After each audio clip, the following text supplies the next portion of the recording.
So next, I want to introduce Dr. Sam Frank. Dr. Frank is an associate professor of neurology at Harvard Medical School, and he's director of our Huntington's Disease Center of Excellence at BIDMC, Beth Israel Deaconess Medical Center. He's also chair or co-chair of the Huntington Study Group Executive Committee, and he's really a wonderful clinician, highly experienced with leadership roles in multiple clinical trials in Huntington's, dystonia, and Parkinson's. And I'm really happy to have him talk today on the middle years. Great, thank you. David, first, can you make me co-host so I can share my slides, please? And while he's doing that, yes, I'm very involved in the Huntington's disease community, but my interest is also in clinical trials, and I spend about half my time doing clinical trials in general, including with Parkinson's disease. Before I get started with this talk, we were coming up with different topics of what we needed to address for the community for this year. And there's a lot of focus on early Parkinson's and clinical trials and what we can do to potentially slow the progression in that. And there's a lot of opportunities and discussion about as the disease advances. And we didn't want to leave out the people in the middle. And so that's why we wanted to have a talk that focused on the middle years. And some of this is from our discussions, my own personal experience over the past 20 years of treating patients with Parkinson's disease, as well as suggestions from one of the support groups that's in town. So thank you to all those people who provided some inspiration for what I'm going to cover today. These are my disclosures, and as you can see, I'm involved in many different companies in different ways, grant funding for trials related to Parkinson's disease. I'm not going to be talking about any individual product today. And so I want to talk about how do we define the middle years? This was one of the first parts of the discussion that came up. What does it mean when we talk about middle years? And that means different things to different people, and I'm going to talk about that a little bit. And then I want to focus more on the symptoms and how do we treat the symptoms of Parkinson's disease?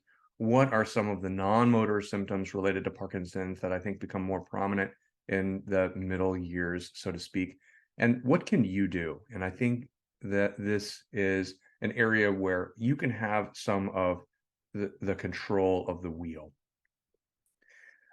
These are just some quotes from a couple of patients recently in terms of what they experience in terms of Parkinson's disease. Architects don't retire, they just draw more slowly. So I think that this really kind of highlights that you can still do some pretty high functioning activities. It may be a little bit slower than it used to be, but you don't have to necessarily give things up. And then this is from a fantastic book that I was just given from one of my patients who put together a compilation of photographs. And this was the title or one of the comments below one of the photographs. The levodopa cocktail smooths my movements. My confidence and presence are sharpened. So I think that this highlights that we have treatments for the symptoms related to Parkinson's disease. And yes, the Holy Grail is to find a way to reverse the disease so that nobody has any symptoms, slow things down. But I think in the meantime, we have some pretty good treatments for many of the issues that people experience. So as I was putting together this talk, I was discussing this with various colleagues and patients, what is it that we meant by middle, by early, by advanced, or late? And so generally speaking, when people talk about early Parkinson's, they may reference no medications. They may be referring to the fact that Parkinson's disease minimally impairs function, however that may be defined, whether it's physical or social.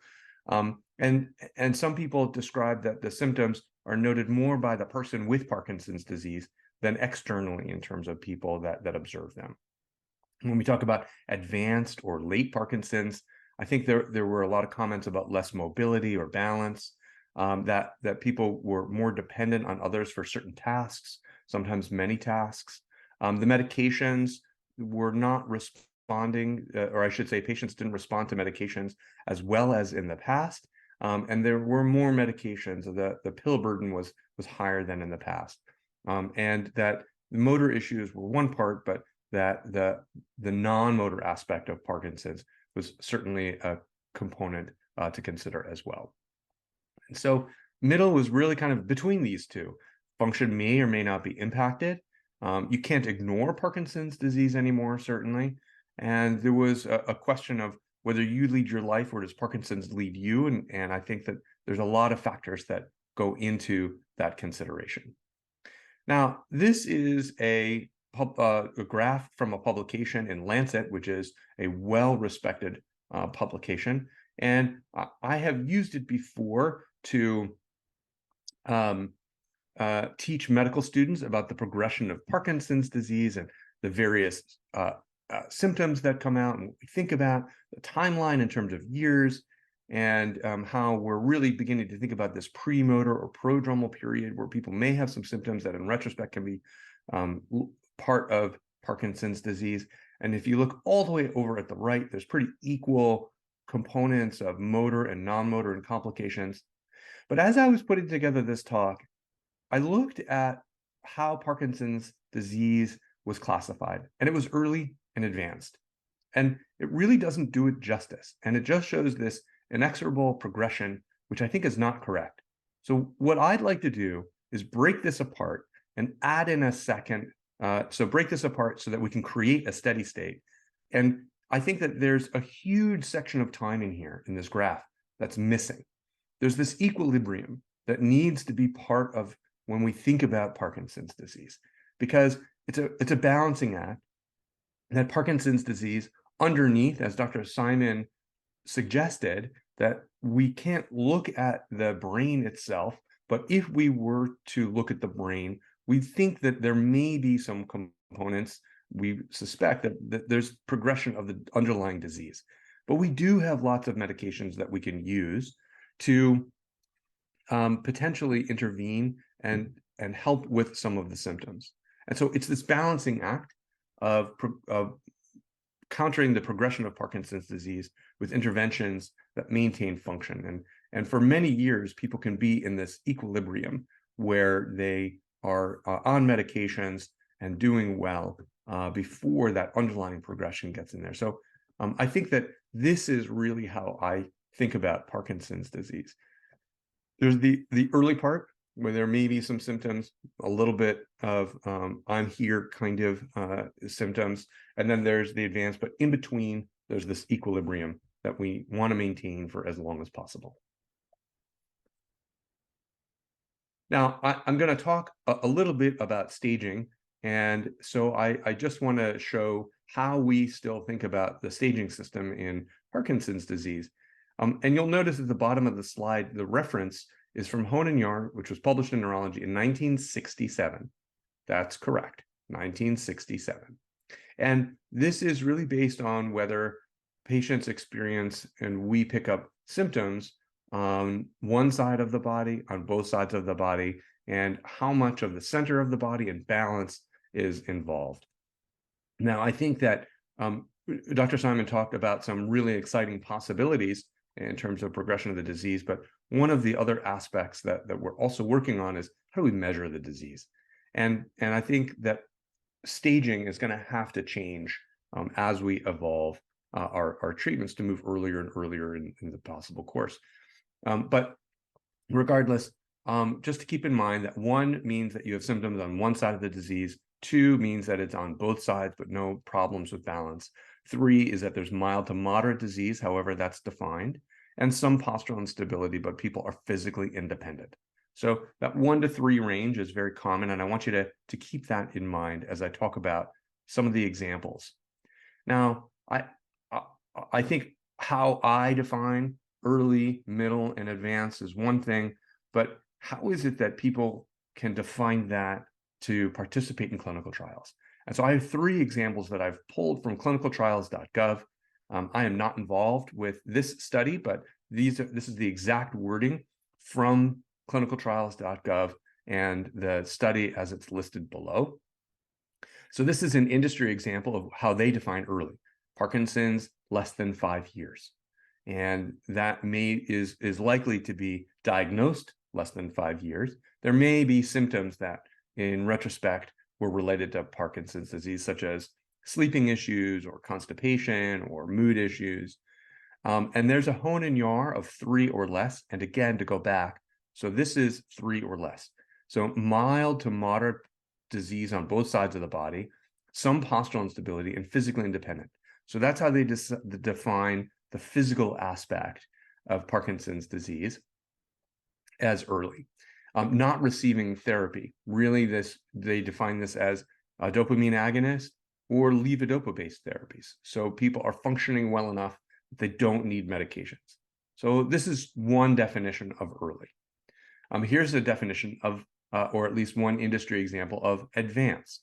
And again, I'm not directly involved with this study, but this is, they define advanced PD with clear daily motor fluctuations and dyskinesias with optimal levodopa-based therapy. And so they define advanced really as having fluctuations and motor complications from the get-go.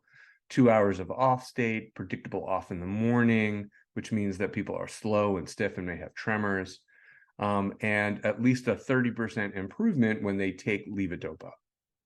That's based on the standard scale that we use to measure Parkinson's disease, the Movement Disorder Society Unified Parkinson's Disease Rating Scale. And they really want people to have dyskinesias in this case and have them be impacting their function. So I think that this is a drug that is looking at the impact of dyskinesias, and Hone and Yar stage of 2 to 4 in the off state. So again, going back to our stage here, 2, meaning that it has to be on both sides of the disease, and 4 up to severe disability, still able to walk or stand unassisted. So that's the range that we're talking about. So not just on one side of the body, but on both sides of the body, and stable regimen. So that's one example. Here's another example that this is a study at UCB that we are not yet started, but we are going to be a site for this study, but we haven't enrolled yet. And so there's some additional factors that another industry example of what they consider advanced, diagnosed 5 years or more. So remember, the early was 5 years or less. I think this is because 50% of people have motor complications at 5 years. So that's why that number is commonly used as a discussion point, but it is not necessarily magic at 5 years. I have patients who have not even started medications at 8 years. So I think that there's a wide variety. Study participants are responsive to levodopa, and they have stages 1 to 3 during the on state, and they can still be sexually active. So I thought that that was interesting that it was added in there as one of the inclusion criteria.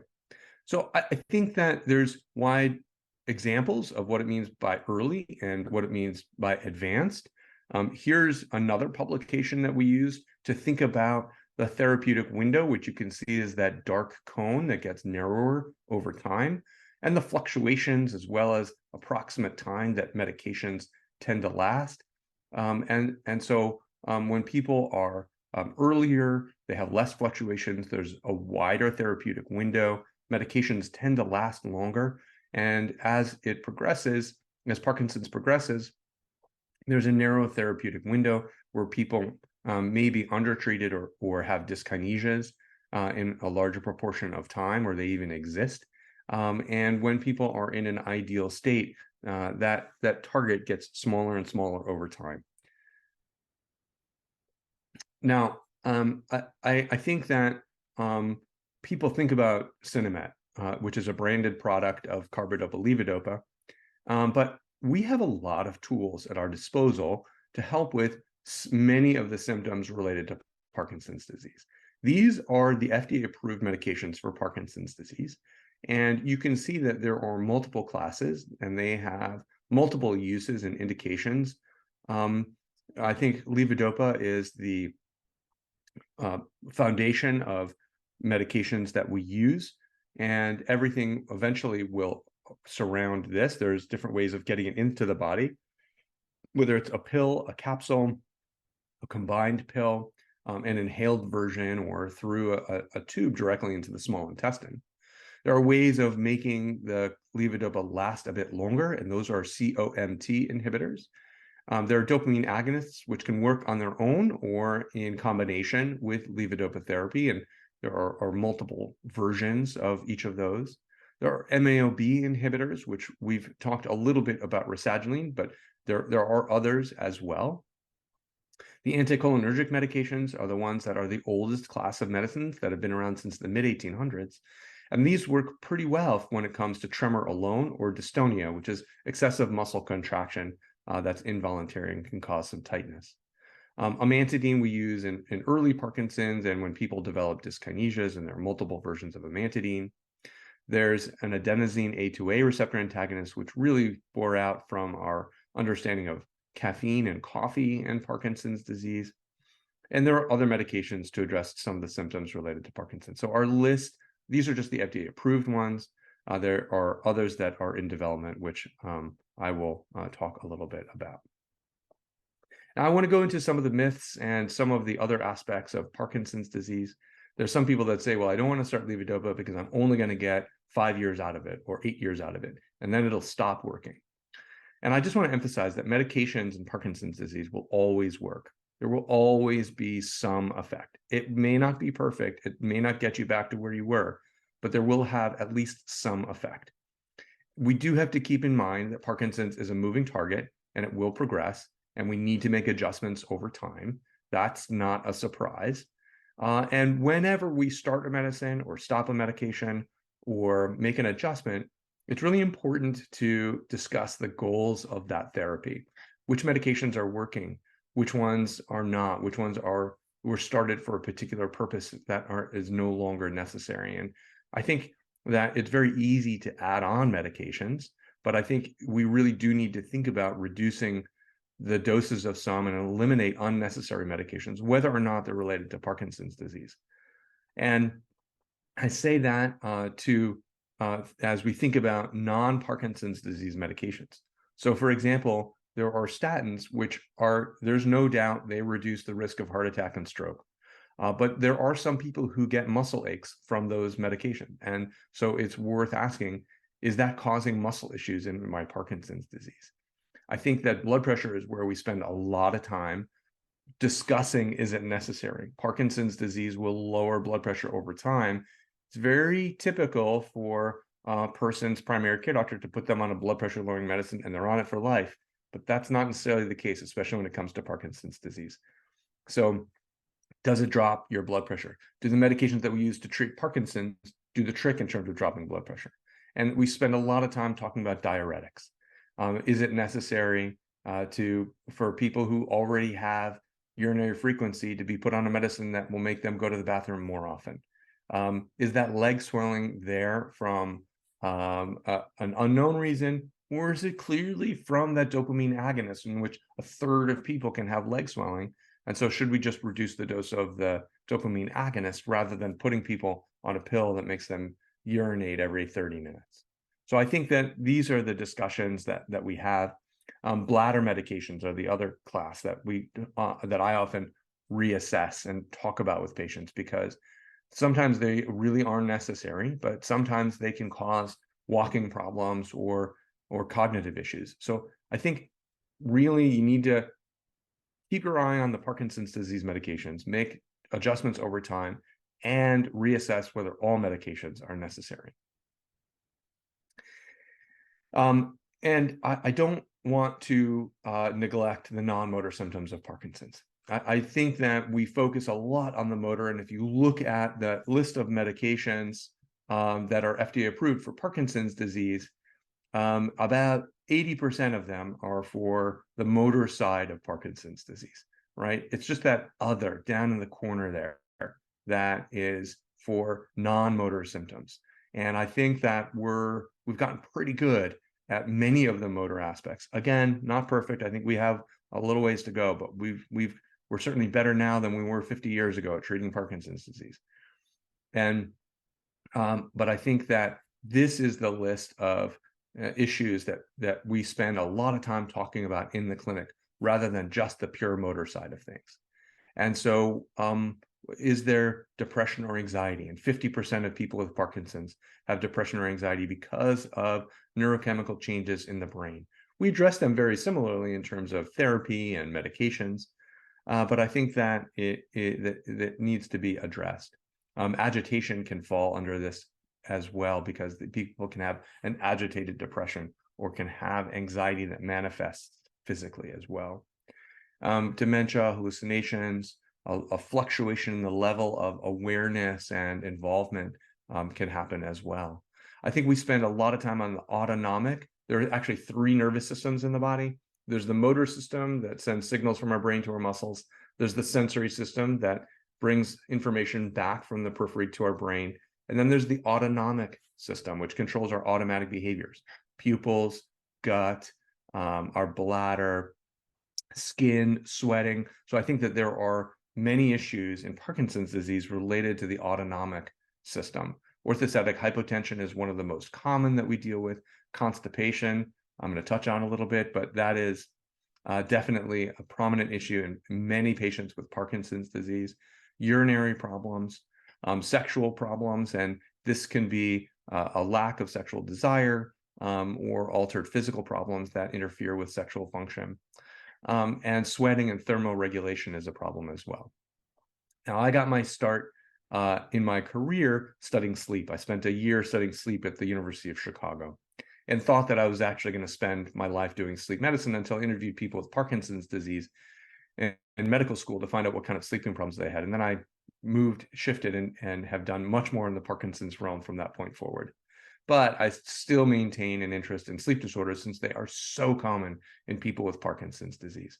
What we call parasomnias, so where people act out their dreams. This can happen years before the motor onset of Parkinson's disease. It can be as simple as talking or laughing in sleep. It can be as significant as waking up on the floor next to your bed and not remembering how you get there. And people have gotten injured. So I think this is worth discussing, screening for, and there can be some simple treatments, either removing some medicines that exacerbate it or adding in medicines that treat it. Insomnia, and people think of insomnia as inability to fall asleep. That is rarely the issue in people with Parkinson's disease. It's more maintaining that sleep throughout the night or waking up early in the morning. And sometimes waking up early in the morning can be part of Parkinson's disease. It's certainly our circadian rhythm shifts as we get older when we wake up earlier. It could also be a sign of depression. So there are many aspects of early morning awakening that deserve exploration when it comes to Parkinson's disease. Sleep fragmentation basically means that people are up, and that can be for various reasons. Restless leg syndrome is a strong part of Parkinson's disease. And fortunately, all the medicines that we use to treat Parkinson's will also usually address restless leg syndrome.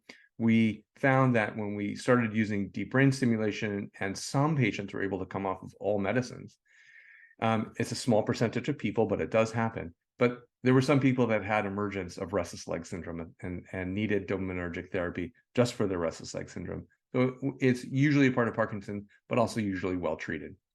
Periodic limb movements of sleep. So this is periodic, meaning very regular, and limb movements of sleep, it usually means kicking.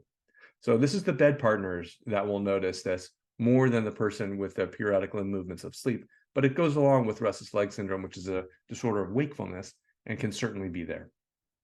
Now, excessive daytime sleepiness and episodes of sudden onset of sleep certainly can be part of Parkinson's disease and the medications and both. And not uncommon for people to say, I just need a power nap for 20 minutes. And that gets me through the rest of my morning. And that's very, very common. And there's nothing wrong with a power nap for 20 minutes as long as you're not driving and it doesn't interfere with work or other activities. There were many patients who, when we ramped up the dopamine agonist dose, were having episodes of sudden onset of sleep in the middle of conversations while driving.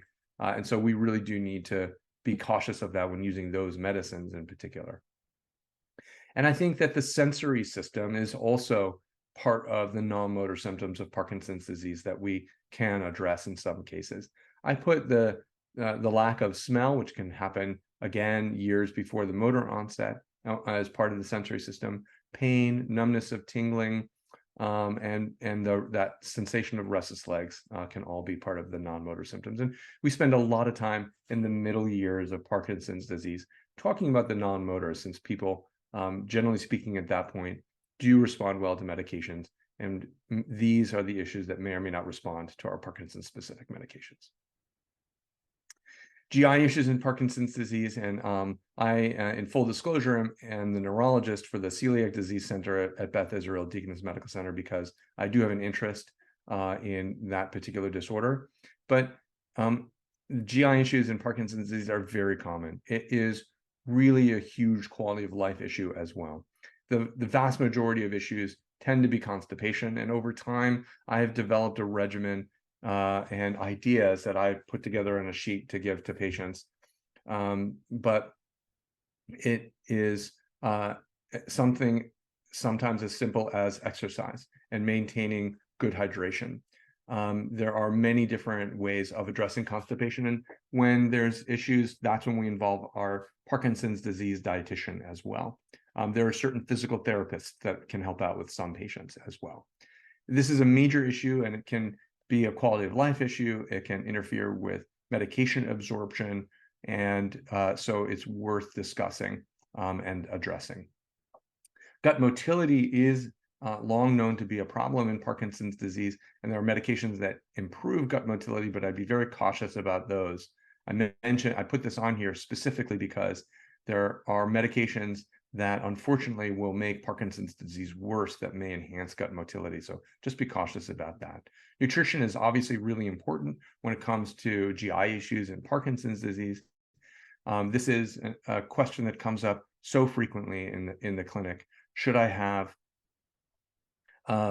milk products, for example? And the answer is, it depends. You need calcium for your bones, but it also can be constipating and can interfere with absorption of medications. And so there are other questions similar to that that are worth discussing. And again, if there are many of them, we often will involve our dietitian. I will emphasize that hydration is really critical.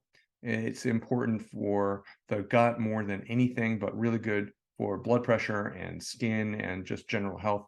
And obviously this needs to be balanced with bladder needs as well, which is always the discussion when I bring up hydration or families encourage their loved ones to drink more.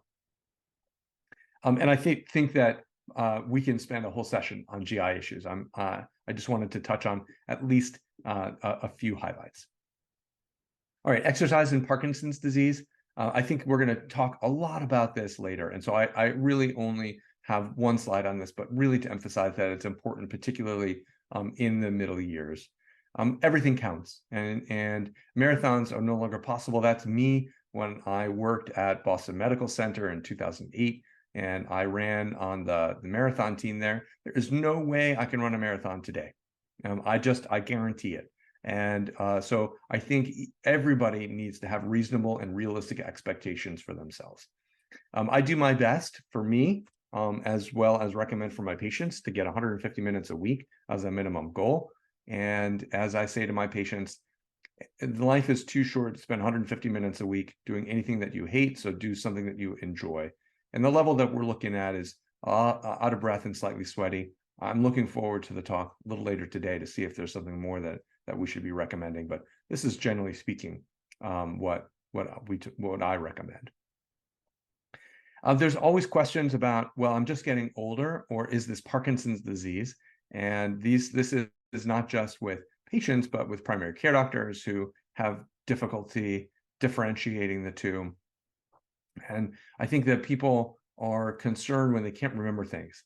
I can't remember where I put my keys. I can't remember so-and-so's name, or I do, but it's only 10 minutes after I'm seeing them. And phone numbers. And by the way, nobody remembers phone numbers anymore because we all have them pre-programmed in our phones.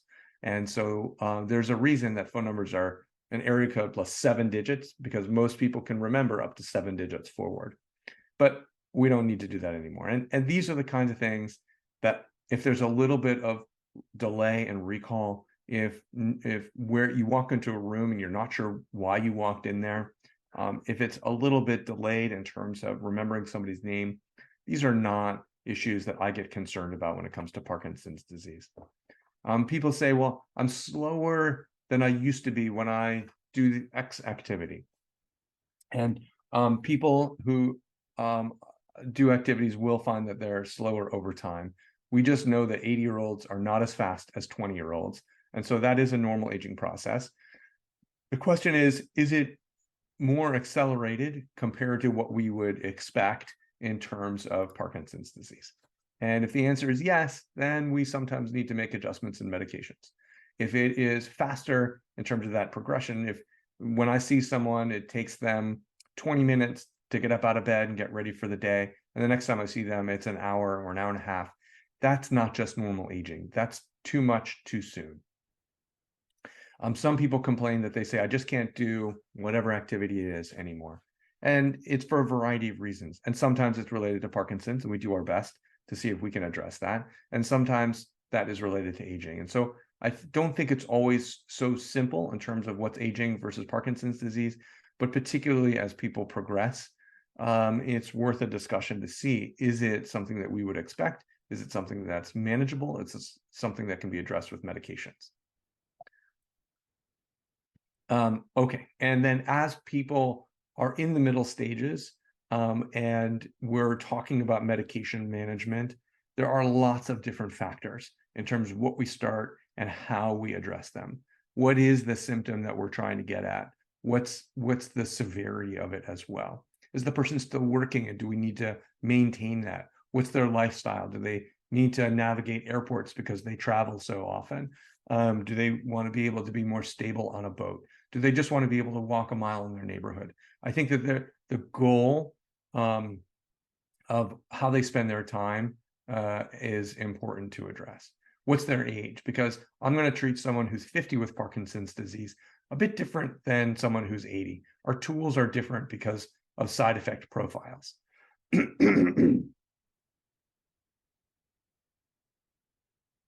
Excuse me. And then what are the non-motor symptoms that are present and we need to address and seem to be prominent in that person's functional abilities or getting in the way of their functional abilities? Do we need to think about what's going on in terms of their cognition, their behavioral issues? Is there depression that needs to be addressed? Are there sleep issues that are causing an impairment on their daytime because they're not doing well at nighttime, whether it's REM sleep behavior disorder or something that becomes more common as we get older, such as sleep apnea? And again, constipation can be an issue. There are medications that are released in a way that constipation may get in the way. And of course, what are some of the comorbidities? What are the other medical illnesses? And if people have diabetes or insulin resistance, we may shy away from or move towards some medications. If they have hypertension, we may not use a medication that can increase blood pressure already. These are the kinds of things to think about as we adjust medications over time. And I just want to, you've heard me suggest this, but as people are in the stages of Parkinson's disease and we're talking about initiating or changing and adjusting medications, before starting or adjusting any therapy, goals should be discussed. And what we can hope to achieve in terms of those goals can be quite lofty. But what we expect to achieve should also be realistic. And I think everyone hopefully can wind up on the same page. One of the aspects, when I was in medical school and I was on cardiology, I just remember seeing patients with the same disorder and the same diagnosis. And I just saw the same patient again and again and again. And the cardiologist said to me, well, when you find a disease state, and every person is individual and interesting, you found the right field. And I think that that's in Parkinson's disease. Every person is different. They have different set of symptoms. They have different response to therapy. Treatment plans and progression and changes over time are different and need to be adjusted over time. And so it needs to be individualized for that moment when we're treating the patient in front of us. This is a discussion that we get a lot, and there's a lot of discussion about Parkinson's disease and winning or losing. Until we get a disease-modifying therapy that's 100% effective, and we can reverse symptoms and we can slow it down till people don't notice their Parkinson's disease. Unfortunately, right now, Parkinson's will progress. And so living with Parkinson's disease is not a win or lose game. I don't think that that's the way to think about it. There was someone who described that Parkinson's disease is a bad backseat driver. They're going to be there to influence your driving. You're in charge, you're behind the wheel, but they're there and distracting you sometimes and throwing things at your head or yelling at you. But you can't throw them out of the car on the highway. So unfortunately, they're going to be there. But it's an issue where someone's over your shoulder rather than a battle to win or lose. As people transition from early, and if we use that early untreated phrase, then transition into treatments, people sometimes will wait too long and will lose some functioning. And I think about this article from one of my mentors at the University of Rochester. Roger Curlin's now in New Jersey. But he wrote this article about two patients whose providers and those patients were so afraid to use medications that they wound up in a nursing home rather than starting a medication. Now that's an extreme case. These are extreme cases. But they highlight the point that you shouldn't be afraid to start medications when you need to. I think that it's really important to maintain function and to keep quality of life high, even if that means taking medications. This was something else that I think came out of some of the support groups and some of the comments that people shouldn't go through this journey alone. And I know sometimes it can't be helped, but there are communities out there to help. But people with Parkinson's disease need a team and they need a quarterback. So a lot of times people come into visits with one or more care partners. They can take notes.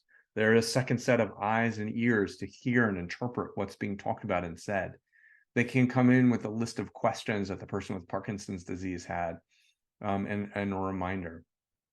And I will say that there are many healthcare providers, including physicians, who don't know enough about Parkinson's disease. And so I think that people need to be an advocate for themselves. And in that, it is particularly as in the early part and as people progress, it's important to have a conversation with your neurologist to set expectations and goals. I'd like to retire at X age. I'd like to be able to hold my fourth grandkid. I'd like to be able to do whatever it is. I'd like to be able to travel to Europe on this date. I think that short and long-term goals are really important to communicate. And communication among your team, especially in today's world, is important, but becoming a bit more difficult. I will say that humans adapt, and it's remarkable to me. This was a study that we did a long time ago where we looked at, this was when I was doing some ethics of sham surgery and Parkinson's disease research. And we came up with a scenario of what we described as much more typical of the industry example of advanced and much more advanced disease, and said, we're going to do a surgery. And some of you are going to get a placebo surgery, and some of you are going to get the real thing, and it's an invasive surgery. Would you participate? And we said, people, pretend you're in this state. And so we did that for people with Parkinson's disease, for people with other neurological illnesses, and we surveyed people who were just coming in for a routine healthcare visit. And the people who would not participate were much greater in the Parkinson's disease group. 34% decided I would not participate in that, whereas 6.4% of the non-Parkinson's disease neurology patients and 10% of the primary care doctors, so patients. So this just says that people adapt. They don't feel as bad as other people perceive them. This was really kind of the bottom line for this study. And so I think if there is a doctor who's throwing medications at you, really talk about why you're on that medication, what the goal is, and how you feel if they haven't already asked. I think it's really important to gauge what the person with Parkinson's disease is feeling. And so along that line, what can you do? What can people with Parkinson's disease do? And I think it's really important to focus on what you can control. You can control whether or not you exercise and how you spend your time doing that. There's a lot that you can control in terms of your gut health. You can find meaning in terms of how you spend your time and who you spend that time with.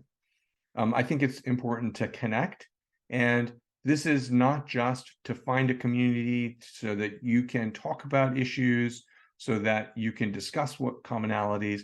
You can provide guidance for others that are at a different place in time or see the world in a different way. We also know that interaction with others reduces isolation, and you don't have to reinvent the wheel. Parkinson's disease has been around for over 200 years, probably a lot longer than that. And many people have been through what you've been through, and you can consider participating in clinical trials. And I know Dr. Simon talked about clinical trials a little bit. I want to, and he even showed this same graph from 2023 from the Journal of Parkinson's Disease. But he talked about the top part of what's going on in some ways. And you can see that the bottom part, the symptomatic therapy arm or part of this graph is also chock-a-block full with compounds. And so Dr. Simon talked a lot about some exciting work that's going on and some that's finished up, but this is from that same paper.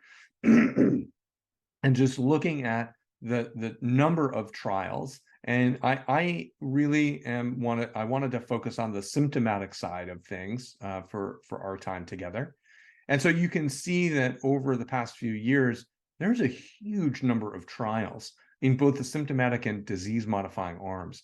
And for 2023, and this is a constantly changing number, so I think it gives you a ballpark idea, 139 trials, 76 of which are just over half were for symptomatic treatment in Parkinson's disease. I think that's a really exciting number to see how much work is being done. And when you focus just on the symptomatic side of things in terms of drug trials, again, this is from the same paper, and so it's from the end of January of 2023. Again, I think that things shift. And I don't think that this is a surprise. If you look at the FDA approved medications that are out there, that of the 76 trials that are out there, over half are related to the motor side. If you look at motor symptoms, motor and non-motor symptoms, and dyskinesias or levodopa-induced dyskinesias, right, that is 24, that's 36 of the 76 are on those top three. But the rest is not being ignored. And if you look at the cognitive side of Parkinson's disease, gait and balance is complicated, depression, impulsive compulsive disorders, non-motor symptoms, pain, anxiety, apathy, constipation, dysphagia, which is swallowing issues, hallucinations, psychosis, sleep issues, tremor, and urinary issues. I think that it's, I hope that you find some solace in the fact that we're not just working on disease-modifying therapies, that we're working on better ways to treat symptoms as well. And we can only complete trials if we have people participate. And so if you look at the number of trials from 2023 that are out there, it's 139. And if you look at how many people need to fill those 139 trials, we need over 16,000 people to volunteer, to participate. And this is across all the phases. This is across the disease modifying and symptomatic therapy compounds. And these are just drug trials. This is not devices. We need a lot of people. We need the community. And so that's why you always hear about this. That's a pretty concrete number that we need. And it's a moving target because there's always new trials that are emerging. And so I wanted to leave a few minutes for questions before the break. I think that we have about 5 minutes. And so just to kind of wrap up my thoughts on symptomatic treatment and what we're talking about in terms of that middle stage, Parkinson's disease, I hope you believe and see that there's many available treatments, that we need to set realistic expectations, but can have lofty goals. It's a moving target and things change. And so you have to go with the flow a bit. I hope that you will consider, or at least consider passing the word along to contribute to research, whether it is the PD generation study in terms of observational studies, or one of the many, many drug trials that are underway. At least keep an eye out. And I think that's part of the reason that you all are here. And enjoy your time on this earth, but make sure that you enjoy your time. That includes exercise as well. And so with that, I will wrap up. This is from a patient of mine who took some heat photography of me. He's gotten back into photography despite the fact that he has Parkinson's disease and tremor. It was easily able to take these really interesting heat photographs. So let me stop sharing my screen and address some of the questions that have come up. Thank you, Sam. Really nice job. And there is a lot of interest about some of the topics you've raised. What do you make of it when some patients find that their gait actually gets worse with medications like levodopa, and it's particularly with regards to walking and gait? Yeah, I mean, gait is a really complicated activity and involves so much sensory input, and medications can have an influence one way or the other. We generally speaking don't think that gait changes much with some medications. Some can make it worse, some can improve it certainly, but I think that's a complicated question. If people have more dyskinesias, for example, then their gait may not be as good. They're specifically with levodopa, though. I don't know that if there's a small shift that it should have much of a change on gait per se. Yeah. A few questions about the GI aspects. One question, what's the role of the microbiome in Parkinson's? What a great question that I don't think we have the answer to yet. And I think that we will find that it's really important how the microbiome influences the milieu in our small gut, how we absorb medications. Why is it that some people need more carbidopa versus others? Why is it that some people need a higher dose of levodopa versus others? I think this may come down to the microbiome as much as anything else. And including the onset of Parkinson's disease. Does that have an influence? Is there a factor of the onset and existence of Parkinson's because of the microbiome? I think that these are important questions that are under study. Right. A related question, should people with Parkinson's take probiotics? Well, probiotics certainly couldn't hurt. And I know that I take one personally. How's that? And so it can help with gut health, and some people find that it does help with their constipation issues. So yes, I think that it is a good idea for a probiotic. How's that? Here's an important one. What gut motility agents can make Parkinson's worse? So, I mean, there are a couple really. One directly, and metoclopramide is the one that we think about. It's commonly used in diabetes, and is a dopamine blocking agent, and so we know that can actually worsen it. There are some antibiotics that sometimes are used to make the gut move along, and people just don't feel well on those. And so I think that's more of a general kind of not doing well. But metoclopramide is the one medication that I would strongly advise staying away from. Great, thank you. And we are running a little short on time. We got another minute here. I'll as part of another question, which is, asking about aggressive participation in trials. Is it worth going elsewhere, even travel overseas to expand trials? Ooh, so you mean in terms of personally participating in a trial, going overseas? When it comes to supplements, I always say if the only thing it's going to hurt is your wallet, then go ahead.